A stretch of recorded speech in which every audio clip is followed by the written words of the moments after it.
ये बाइक मेरे पास आई है Honda SP Shine 125 BS इसकी बाइक आई है। और इस बाइक में प्रॉब्लम क्या हो चुका है, इस बाइक को मैं स्टार्ट करने की कोशिश किया है मगर ये बाइक स्टार्ट नहीं हुई। जब ये स्टार्ट नहीं हुई तो सबसे पहले मैं इसका करंट चेकआउट किया है ना, इस बाइक में करंट आता है और ये जो फ्यूल पंप मोटर लगा होता है, फ्यूल पंप मोटर से भी कोई साउंड नहीं आ रहा है। जबकि ये बाइक 4 जगह से वापस होके आई है। और मीटर में भी जैसे मैं चाबी को ऑन करूँगा तो मीटर में चेक इंजन लाइट बना रहता है। और इस बाइक को सेल्फ में स्टार्ट करूँगा, ना बाइक सेल्फ में स्टार्ट होगी और ना गाड़ी किक से स्टार्ट होगी। तो इस बाइक में मैंने क्या क्या चीज़ चेकआउट किया है, सबसे पहले इसका फ्यूज़ चेकआउट किया है। फ्यूज़ भी मेरा प्रॉपर सही है, इसकी नई बैटरी भी डाल दिया है, फिर भी बाइक में करंट नहीं आता है। तो मैं किक अप्लाई करके दिखाता हूँ करंट की सप्लाई आ रही कि नहीं।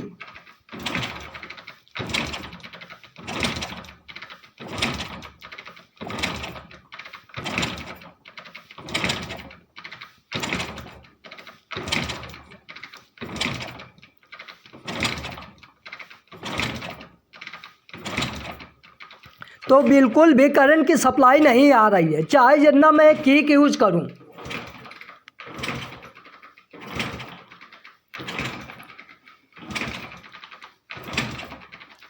तो जब भी आपके पास Honda SP Shine 125 BS की बाइक आती है, ना इसका फ्यूल पंप चले ना बाइक में करंट आए, तो इसका साइड पैनल वगैरह और टंकी वगैरह सभी चीज़ों को मैं ओपन कर लेता हूँ, क्योंकि वीडियो बहुत लंबी हो जाती है। तो मैं सभी चीज़ों को ओपन कर लिया है। ओपन करने के बाद अब इसकी वायरिंग को कैसे चेकआउट करना है, तो इसकी वायरिंग को सीरियल नंबर से इसकी वायरिंग को चेक करना है। अब इसकी वायरिंग को, जबकि इसमें ECU भी नया डाल दिया है, ECU नया डालने के बाद भी बाइक में करंट नहीं आता है। तो ये जो मेरा ECU होता है, इसका ये नया ECU डाला है। नया ECU डालने के बाद भी बाइक में करंट नहीं आ रहा है। तो इसकी वायरिंग को कैसे चेक करना है, तो जब भी आपके पास Honda SP Shine की कोई भी BS की बाइक आती है और बाइक में करंट ना आए, फ्यूल पंप मोटर न चले, तो इसकी पहले वायरिंग को चेकआउट करना है। अब मैं इसकी वायरिंग को सीरियल बाय सीरियल नंबर से चेकआउट करता हूँ, क्योंकि इसी में मेरा बैटरी को चार्ज करता है और इसी में मेरा ECU अटैच होता है। तो इसका ये जो सॉकेट होता है, ये सॉकेट को मैं ओपन कर लेता हूँ और ओपन करने के बाद फिर दिखाता हूँ। तो ये क्लिप दबा के निकाल लेता हूँ।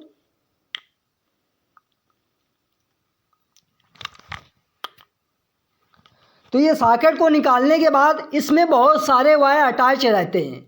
तो इसमें ये चेकआउट करना है, जो मेरा मेन वायर होता है, जो ECU को मेन वायर वोल्टेज भेजता है, जो बैटरी से होते हुए फ्यूज से होते हुए इधर वोल्टेज आता है, तो वो कौन से वायर में वोल्टेज आता है, तो ये जो मेरा ब्लैक वायर होता है, जो पूरा ब्लैक वायर होता है, इसमें 12 वोल्ट की सप्लाई आएगी।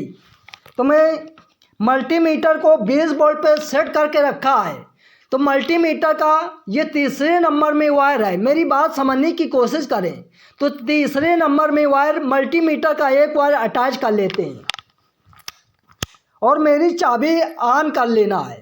तो मेरी चाबी ऑन है, तो इसमें एक मल्टीमीटर का वायर ब्लैक वाले में अटैच करता हूँ और एक वायर इसके मल्टीमीटर बॉडी में कहीं भी अटैच कर लेता है। तो अटैच करने के बाद मैं चेकआउट करता हूँ, तो ECU के पास जो वोल्टेज आना चाहिए ब्लैक वाले वायर में, उसमें वोल्टेज की सप्लाई नहीं आ रही है। और ये वोल्टेज आता कहाँ है, जो मेरा फ्यूज होता है इधर से वोल्टेज जाता है ECU के सॉकेट में। जबकि मैंने इसका फ्यूज वगैरह भी चेकआउट किया है, फ्यूज वगैरह भी सही है। तो मैं एक बार आओ चेकआउट करके दिखा देता हूँ कि मेरा फ्यूज प्रॉपर सही है कि नहीं। तो सबसे पहले ये फ्यूज चेकआउट करना है। तो ये फ्यूज मेरा प्रॉपर सही है, फ्यूज से प्रॉब्लम नहीं है। मेरी बात समझने की कोशिश करें। मैं सभी फ्यूज एक एक चेकआउट किया है, तो मैं दोबारा भी चेकआउट करके दिखा देता हूँ, क्योंकि जब भी आपके पास इस तरीके से प्रॉब्लम आती है तो पहले इसका फ्यूज चेकआउट कर लेना है। फ्यूज भी सही है, तो ये जो मेरा फ्यूज वगैरह लगा देना है। लगाने के बाद इसमें ये जो रिले होता है, ये वाइट कलर का रिले, इसको निकाल लेना है। अगर मेरा रिले ख़राब हो जाएगा तब भी ये बाइक में करंट नहीं आएगा। जो ECU के पास वोल्टेज भेजना चाहिए 12 वोल्ट की सप्लाई, ये रिले नहीं भेज पाएगा अगर अंदर से ख़राब हो जाएगा तो। अब इसको कैसे चेकआउट करना है कि मेरा रिले सही है कि ख़राब है, तो मल्टीमीटर को 200 ओम पे सेट कर लेना है। और 200 ओम पे सेट करने के बाद जो मेरा रिले में 4 खूंटी होती हैं, जो मेरा स्टील के 2 खूंटी होती हैं, 2 पीतल की होती हैं, तो स्टील वाले में मल्टीमीटर के दोनों वायर अटैच करना है। और इसमें रीडिंग कितना आना चाहिए, 150 के अंदर रीडिंग आ रहा है तो समझ लेना है मेरा रिले सही है। क्योंकि मैं दूसरी गाड़ी का चेकआउट किया है, चेकआउट करने के बाद भी इस वीडियो को मैं बनाता हूँ तो मैं रिले को चेक कर लेता हूँ कि मेरा रिले सही है कि ख़राब है। तो ये जो स्टील का खूंटी होता है, 2 खूंटी में मल्टीमीटर के दोनों नीडल अटैच किया है, तो इसमें रीडिंग कितना आ रहा है, 150 के ऊपर रीडिंग आ रहा है। तो ये मेरा रिले ख़राब हो चुका है।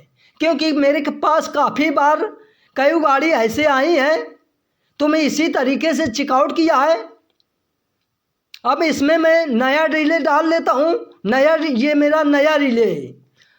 अब ये नया रिले डाल के देखता हूँ कि बाइक में करंट आता है कि नहीं। तो इस रिले को मैं अटैच कर देता हूँ और फिर मल्टीमीटर से चेकआउट करके दिखाता हूँ जो ECU के सॉकेट होता है उसमें वोल्टेज आ रहा है कि नहीं।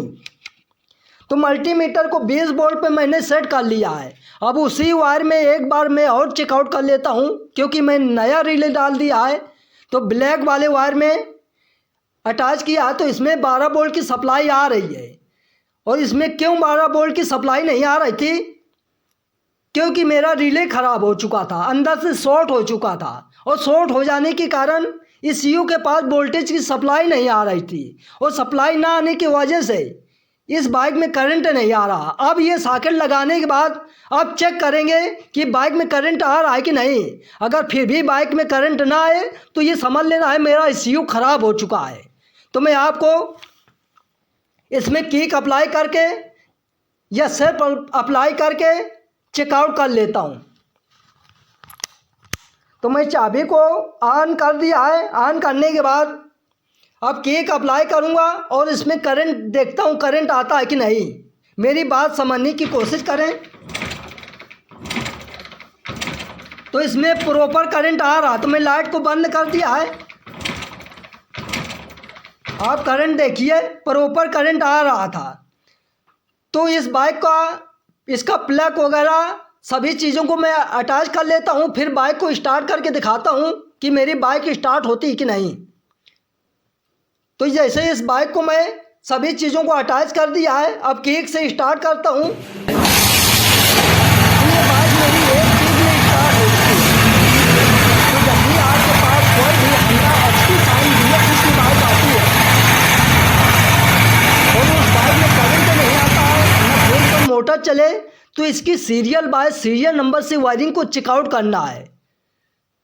आपको कोई चीज़ से घबराना नहीं है, क्योंकि इसका रिले ख़राब हो जाने के कारण इस बाइक में न करंट आ रहा था और न इसका फ्यूल पंप मोटर चल रहा था। तो मैं सभी चीज़ों को चेकआउट करने के बाद काफ़ी देर के बाद मुझे प्रॉब्लम मिला है। मिलने के बाद अब ये मेरी प्रॉब्लम सॉल्व हो चुकी है।